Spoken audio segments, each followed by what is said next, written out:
If you're constantly failing in CELPIP writing, you are probably not using the right phrases, words, and you're not using them in the right places, plus you're not using the right structure.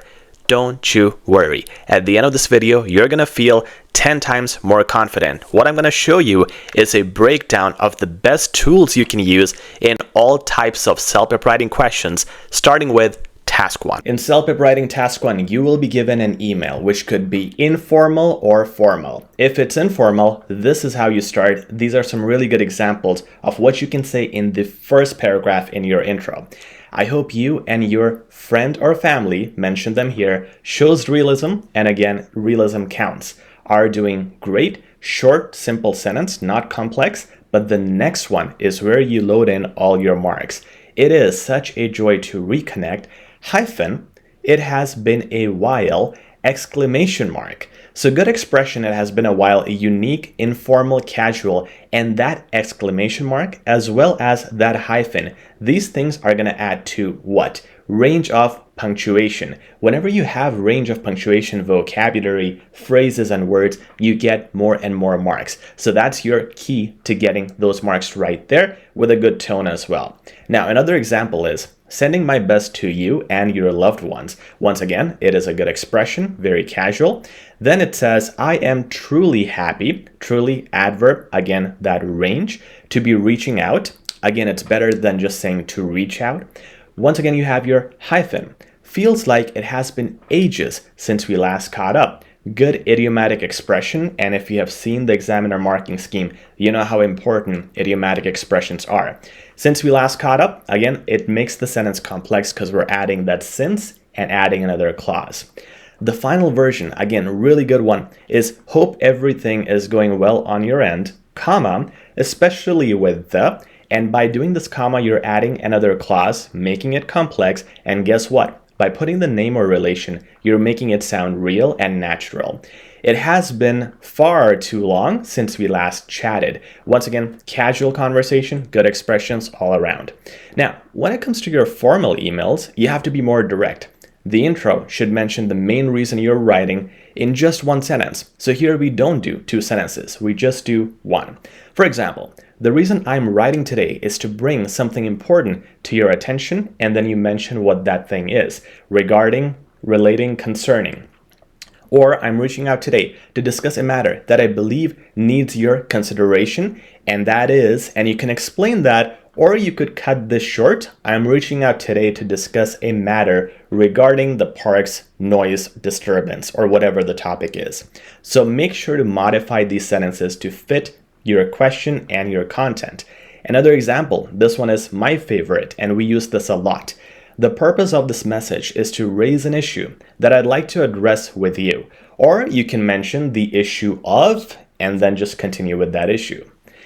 Fourth option is, I wanted to take a moment to write to you regarding a concern that came up or comes up usually in our community meetings based on whatever topic you're writing on. The final version is, I'm contacting you today to talk about a situation that requires some attention, or you can simply say to talk about and then just mention the situation. So these are some good examples with advanced words, and they'll keep you focused on starting directly without rambling. And of course, you want to modify them based on the context. But how do you finish? And this is important for the informal conclusions.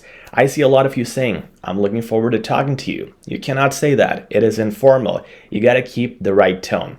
So some examples here you can use, and similar examples you can also modify based on your content, is, let's keep this conversation going.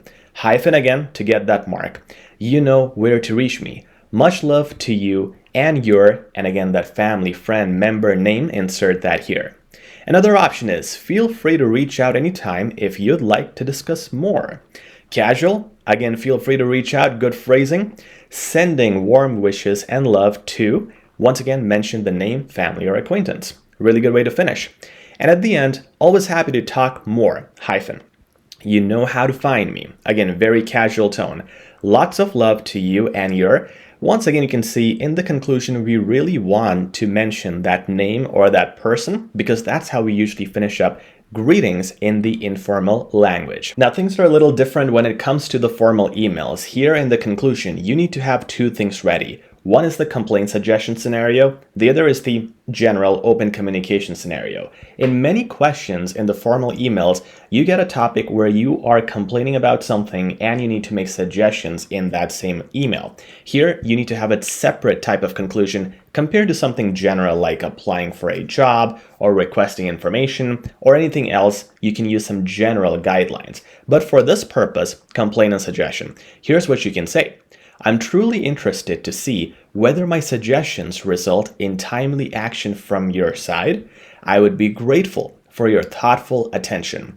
The range of vocab is amazing here. You have truly an adverb, interested, adjective, to see whether my suggestion, advanced phrasing, result in timely, again that adverb, attention from your side.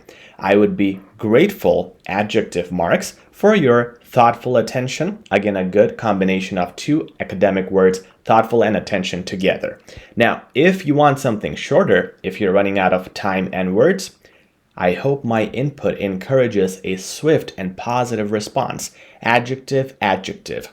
Your support in addressing this would mean a lot. Very genuine, natural, and formal. But if you're not doing a complaint and suggestion scenario, you might be doing something general where you could say, thank you for your cooperation so far. Staying in touch throughout this process would really help us resolve things smoothly. So this is a short sentence followed by a longer sentence. A combination of simple and complex sentences always gives you good marks. So that's a situation here when you're thanking. And it's also, again, advanced. Lots of good things here. One is the tone, cooperation so far. Staying in touch is better than just saying, I want to stay in touch, because this is a passive sentence. Again, a good combination with active sentences. Would really help us resolve things smoothly. Your mark for adverb. Now, another way you could do this is if you're not thanking that person based on the context, you could say, I truly value your willingness to work together. Let us keep the lines of communication open as we move forward. And this is something you could say if there's some continuation of this topic. If the person needs to contact you, maybe it's a recruiter or you're providing some police report to the police, you need some communication back and forth, you can use the second version. Once again, really academic and full of good words and phrases. Now let's talk about body paragraphs, because here also there are some words and phrases you can use as connectors to start and continue sentences, which would fit formal and informal situations. Let's have a look at the first one. If you're, for example, it could be anywhere, body 1, 2, or 3. If you have already explained something in a previous body and now you're continuing from there, you could say, in light of this, and then comma, I believe, very genuine and advanced connector, then mention what you believe. And here, instead of I believe, you can mention something else too based on the context if it's not your personal opinion. Now, the next sentence you're going to say is accordingly, and then continue with that. Now, accordingly, again, is an advanced connector instead of just saying firstly, secondly.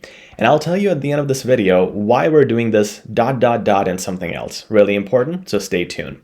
Now, the next one, which could be more casual, informal, could be something like, to clarify. Again, it's not hyper advanced, like in light of this or furthermore, so you can use it with casual language. And then next sentence, start with consequently, if it's the next step or the next trip you want to book or the next idea you have with your friends, based on the context. Now, once again, we're going formal. You can say something like, regarding this, again, assuming we're continuing from a paragraph already. Or it could even be from your intro, where you mention the purpose, like you want to complain about something. Next body, which is body 1. Regarding this, I would add that and mention whatever the problem is, plus the next problem, or the continuation of details of the same problem. Now, something that could be both formal and informal is this. What's more? Start with that when you're adding something to something that was already said. What's more? Then add that point. Next, and then continue with more details. This could fit both scenarios, formal and informal.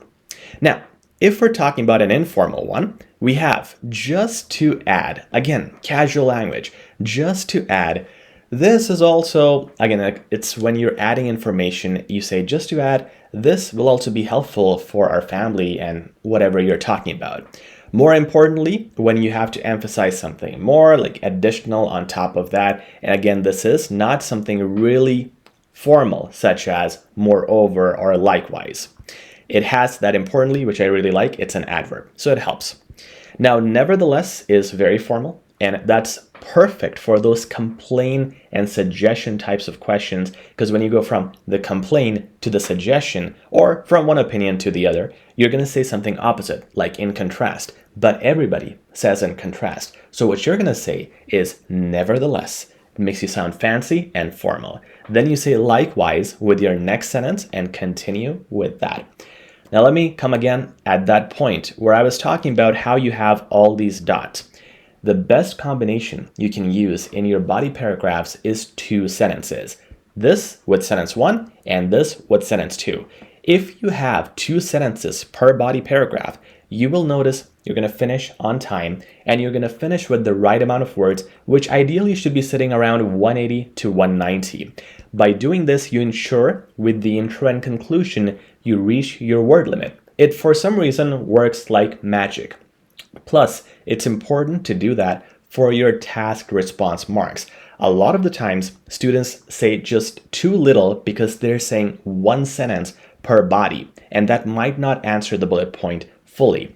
Hence, doing this type of structure, strictly doing 2 sentences, like a religion for each body, helps you get all those marks and hits the task response 10 out of 10 times.